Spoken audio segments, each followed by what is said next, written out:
네, 안녕하세요. 이베스트 투자증권 염승환 차장입니다. 자, 이제 오늘 그 재무제표, 지난번에 이제 자산에 이어서 오늘은 부채, 이제 우리가 흔히 말하는 빌린 돈, 앞으로 갚아야 되는 돈, 그 부채 항목에 대해서 설명을 한번 해보도록 하겠습니다. 자, 부채 같은 경우는 많은 분들이 이제 약간 좀 어려워하시는 용어들도 있을 텐데, 그게 어렵게 생각하실 필요 없고, 똑같아요, 자산하고. 그 기간에 따라서 여기 보시면 유동부채, 비유동부채로 나눠지고, 유동은 말 그대로 1년 안에, 우리 유동자산이 1년 안에 현금화할 수 있는 자산 유동자산, 1년 후에 그 현금화할 수 있는 장기자산을 그 유동 그 이제 비유동자산이라고 하는 것처럼 마찬가지입니다. 부채도 1년 안에 갚아야 되면 유동부채, 1년 후에 갚아야 되는 장기부채면은 비유동부채, 이렇게 보시면 되겠고, 자세한 건 제가 이제 하나씩 설명을 해드릴게요. 여기 보시면 유동부채는 말 그대로 1년 안에 갚아야 하는 그런 이제 부채가 되겠고, 그 중에 이제 여러 가지 내용들이 있는데, 이거 하나도 어렵게 생각하실 필요 없어요. 다 이해할 수 있는 내용들이니까. 가장 먼저 이제 매입 채무는 매출 채권 기억하시죠? 우리가 이제 그 어떤 회사에 납품을 했을 때, 뭐 휴대폰을 내가 100만 원 팔았으면 그걸 현금으로 받으면 상관이 없는데, 현금으로 받지 않고 보통 이제 어음으로 받잖아요. 그걸 이제 우리가 매출 채권이라고 하는 건데, 반대로 내가 어떤 회사에서 물건을 구입을 했어요. 뭐 원재료가 됐건 뭐가 됐건. 그래서 물건을 어떤 회사로부터 구입했을 때 아직 내가 돈을 안 준 거죠. 돈을 안 주고 그냥 어음 결제만 해준 거예요. 그런 경우에는 이제 우리가 매입 채무라 합니다. 이거는 반드시 나중에 갚아야 되겠죠. 예. 그래서 일단 물건부터 받고 나중에 돈은 나중에 주기로 약속한 그런 채무를 매입 채무라고 생각하시면 되겠고, 무이자 부채예요. 이자가 안 나갑니다. 그러니까 내가 갚아야 되는 부채는 부채인데, 이거를 내가 빌렸다고 해서 뭐 내가 이자를 내야 되거나 그런 건 아니잖아요. 돈만 내면 되는 거기 때문에 무이자 부채입니다. 그리고 단기 차입금은 뭐냐면은 말 그대로 차입을 한 거예요. 뭐 은행이든 내가 아는 사람이든 간에 어떤 뭐 투자자가 됐건 간에 은행 등에서 빌린 단기 자금. 근데 은행이나 이런 데서 돈을 내가 빌렸으면 이자가 나갈 거 아닙니까? 그래서 이거를 이자 지급성 부채라고 해요. 그래서 부채를 구분할 때는 이렇게 유동이냐 비유동이냐도 중요한데, 이 부채 항목이 이자를 지급하는 부채인지 아니면 이자를 안 줘도 되는 무이자 부채인지, 이거를 좀 잘 구분을 하시면 좋을 것 같습니다. 미지급금은 뭐냐면은 아까 그 매입 채무랑 비슷해요. 서비스 등 어떤 용역을 사용을 하고 나서 지급하지 않은 금액이에요. 내가 이제 어떤 거를 뭐 어떤 서비스를 이용을 했어요. 예. 근데 아니면 뭐 내가 뭐 게임을 했다든가, 어떤 회사에서 게임을 이용하는데 사실 뭐 예를 들면 내가 10만 원을 내야 되는데 그걸 이용을 하고 나서 아직 돈을 안 낸 거죠. 어떻게 보면 나중에 내겠다고 하고, 그런 것들을 이제 우리가 미지급금이라고 하고, 이것도 역시 이자 안 냅니다. 돈만 내면 되고, 선수금은 뭐냐면은 이게 그 부채 중에서 제일 좋은, 기분 좋은 부채예요. 무슨 얘기냐면, 내가 이제 제품이나 서비스 등을 제공하기로 계약을 하고 그 돈만 먼저 받은 거예요. 그러니까 내가 만약에 휴대폰을 3개월 후에 내가 뭐 10만 대를 어떤 회사에다가 넘겨주기로 했어요. 근데 3개월 후에 넘겨주기로 계약을 맺었는데 그 회사가 먼저 나한테 돈을 준 거죠. 선수금을 먼저 준 거예요. 예. 그거를 이제 우리가 선수금이라고 합니다. 그래서 제품이나 이런 걸 내가 먼저 제공도 안 했는데 저 상대방이 나한테 먼저 돈을 준 거죠.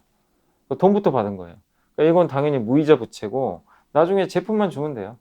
그러니까 예를 들면 뭐 야구 선수가 계약을 하잖아요. 프로야구 선수가 뭐 1억이든 2억을 받고 계약금에 사인하죠. 그런 개념이죠.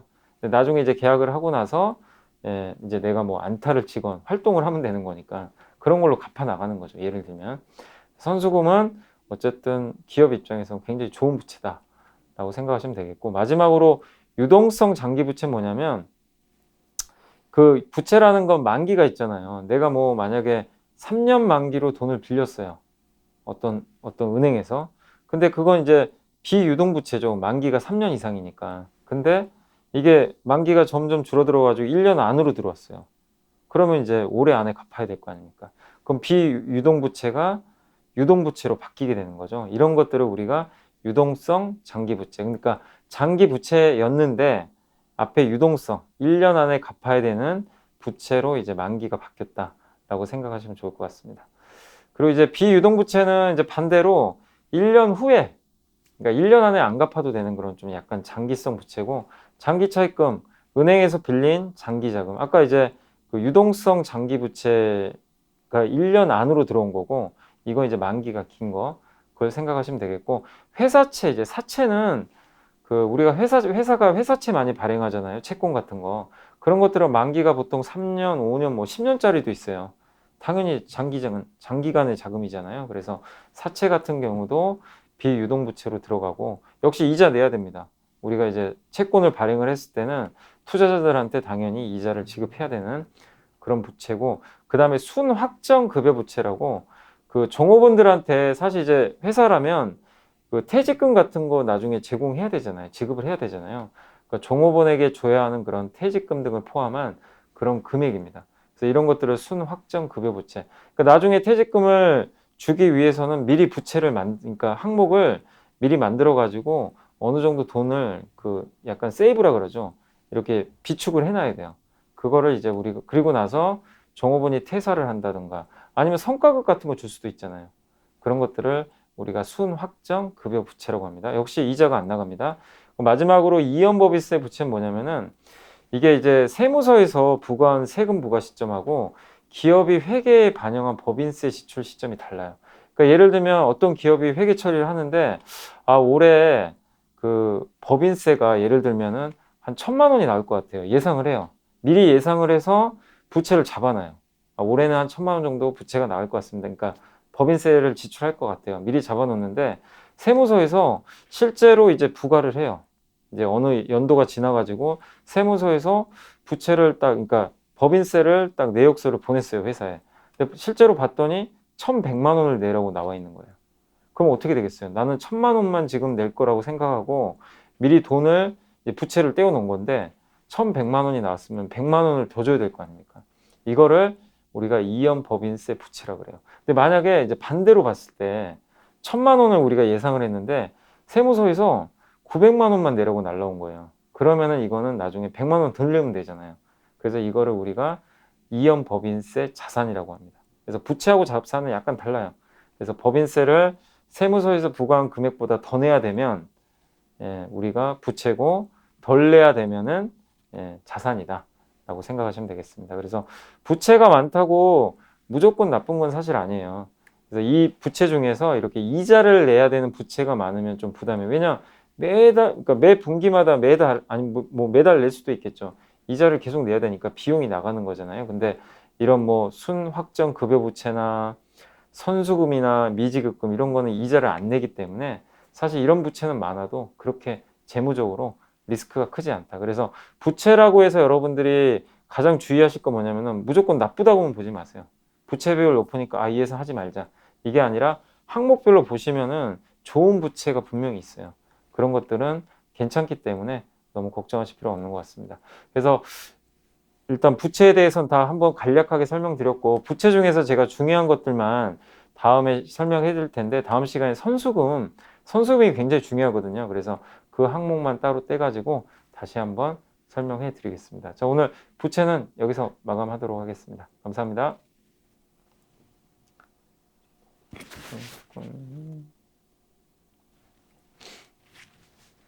자, 안녕하세요. 이베스트 투자증권 염승환 차장입니다. 자, 오늘은 이제 부채 중에서 제가 저번 시간에 말씀드렸다시피 가장 좋은 부채는 부채인데 너무나 기분이 좋아지는 그런 부채가 있어요.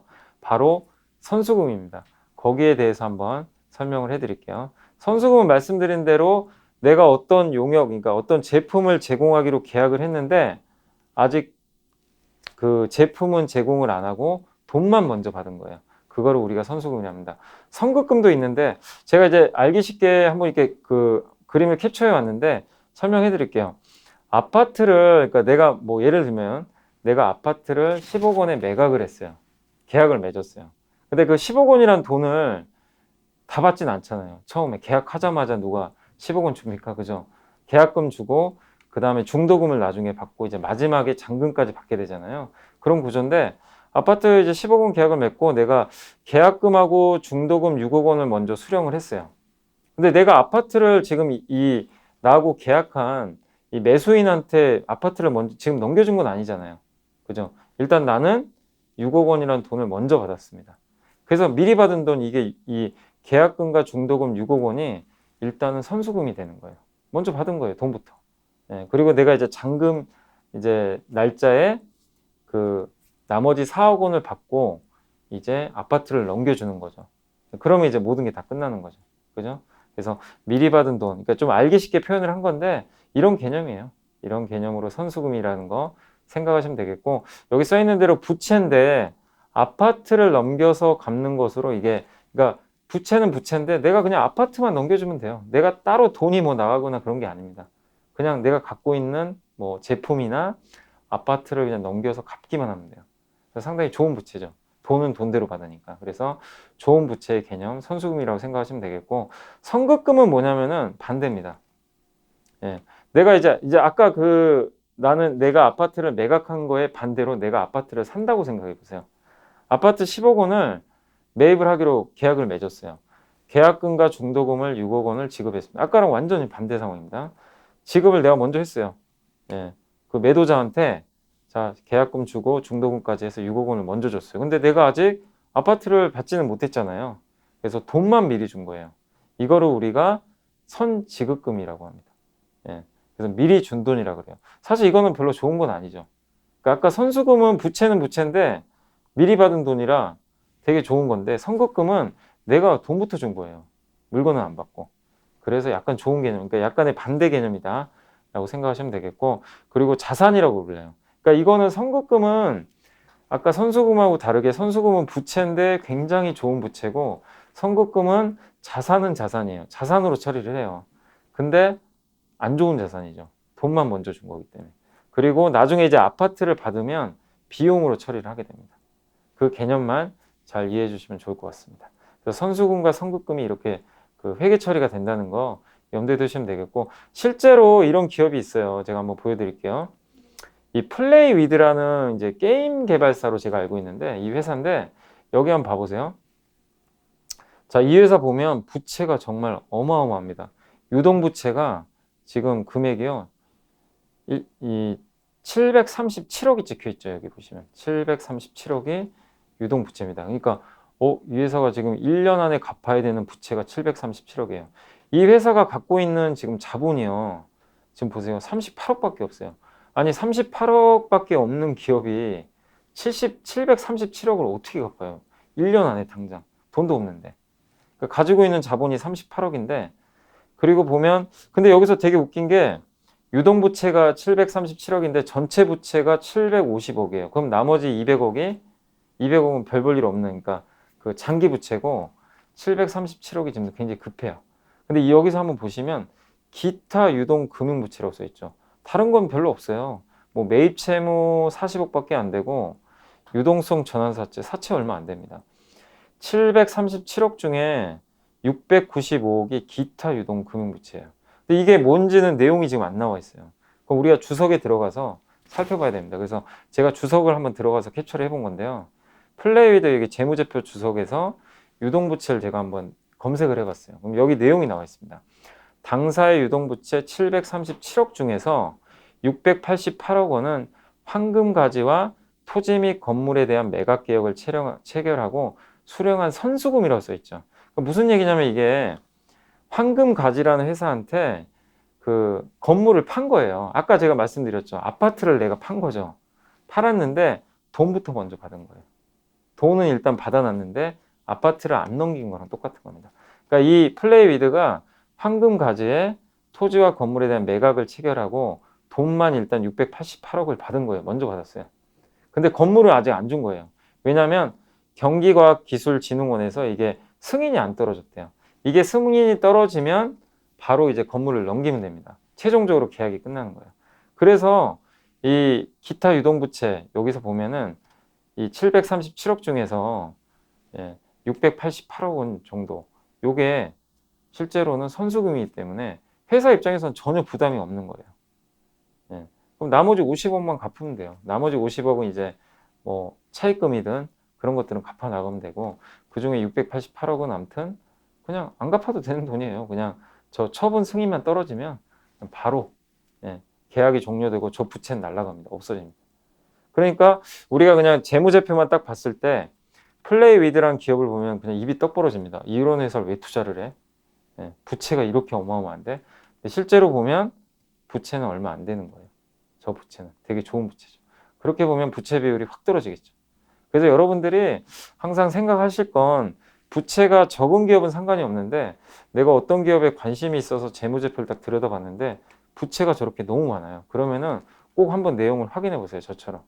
기타, 기타 유동금융부채, 선수금이 이렇게 많은 건지 아니면 진짜로 정말 갚아야 되는 돈이 많은 건지 그런 것들을 요 항목을 통해서 잘 구분을 하시면 뭐 여러분들이 잘 걸러내실 수가 있을 거예요. 자, 그래서 선수금에 대해서 오늘 좀 설명을 해드렸습니다. 자, 그래서 사실상 부채는 이제 다 말씀을 드렸고 다음 시간에는 제가 순현금에 대해서 설명을 해드리도록 하겠습니다. 자, 감사합니다.